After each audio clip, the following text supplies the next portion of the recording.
All right, everyone, we are here with War 8 and the unnecessary rematch against GT40. Today I'll be taking in Apocalypse, Nebula, and Cable. Apocalypse. I have part of Path 7 in Section 1 and then Path 2 in Section 2. Very light war for me. It's kind of due to the whole, I guess, the Apocalypse / Nebula identity that I have for the season. So Path 7 here, the only fight I'm taking is Kingpin here on Vivified with Brute Force.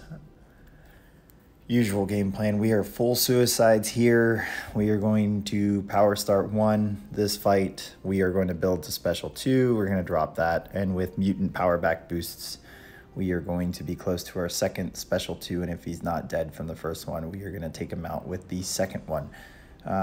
Only change to the game plan with this node is due to the Vivified. We are definitely slow playing it before our first special 2 and then baiting out special attacks between the special 2 attacks. We would definitely want to only push him to special 1 here, not deal with the unstoppable from special 2. So that's what you'll see. Kingpin easily gets pushed to his special 1 before I can reach my special 2. And the AI is pretty stubborn here.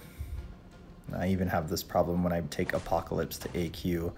I'm taking a bit of brute force damage, and then here we're going to end up baiting out a second special 1 before we can throw our special 2. And again, he's kind of just taking his time to throw it. We have brute force on us. Decide to smack him there to kind of get it off.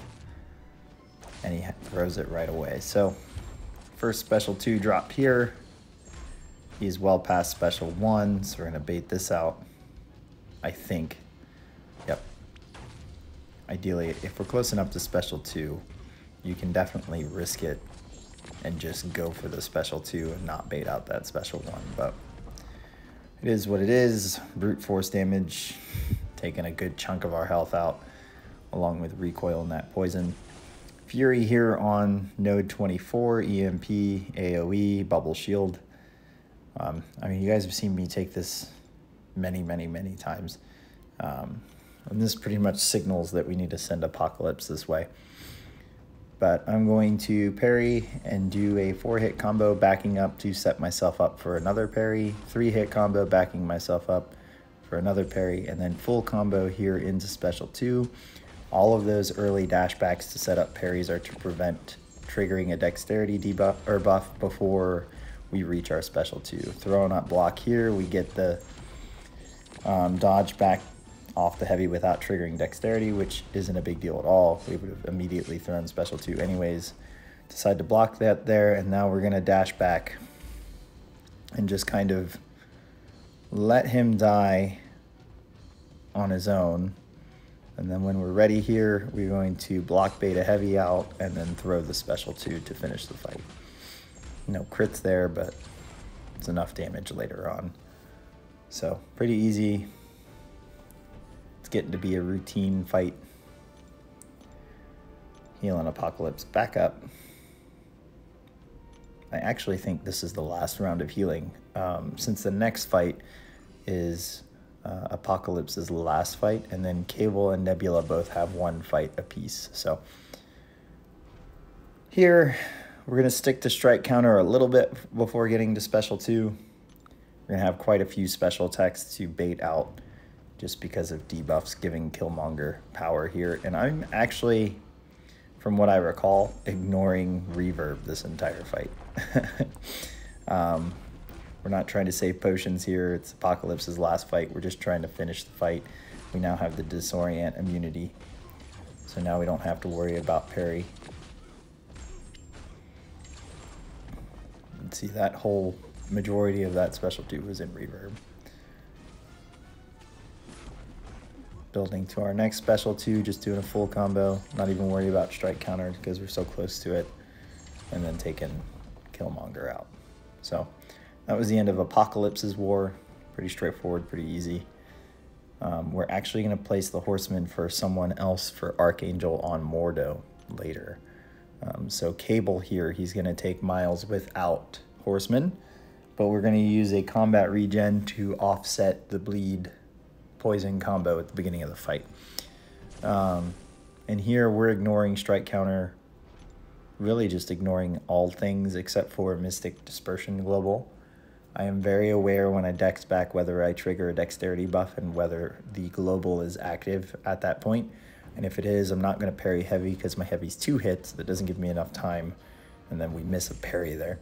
It doesn't give me enough time to get out or recover from the heavy and get out. So I'd have to throw a medium.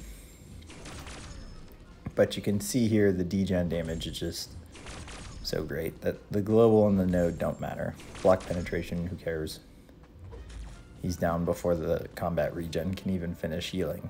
So really simple. And then Nimrod here, plenty. You guys have seen me take this plenty times. Gonna build up charges as we build to special 2. Combat regen again just to mitigate some of the block damage. And then when we're ready, we're going to set ourselves up to transfer the shocks before dropping special 2, and then he's just going to die from all the shock damage. So, yeah, pretty, like I said, pretty straightforward, pretty easy war for me. Really just comes down to what matchups are needed and what champions I have at rank 4. And we're doing a good job managing mutant boosts, so...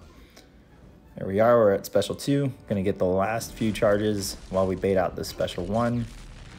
Gonna go set ourselves up to parry, and then we're gonna drop the special 2. And that will do it for my war. So nothing too stressful. Just Apocalypse's health pool. We ended up not doing well compared to their BG, 2-1. And then we ended up losing this war 6-3, which is a victory compared to the first war we faced them, but obviously not good enough against the #1 alliance for Alliance War. So super, super, super frustrating that matchmaking feels the need to have us rematch an alliance that consistently falls in the top 3 while we're trying to compete for top 3, instead of us matching someone new in the top 10. So it is what it is. Can only vent so long about it. But I will at least mention it every time it happens. But we have 4 wars left in the season. We're sitting at 4th place, so we can't really afford to lose again, depending on what else happens. But yeah, that was the end of my war. Hope you guys enjoyed it. Hit like, subscribe, follow, and share, and I will catch you guys at the next one.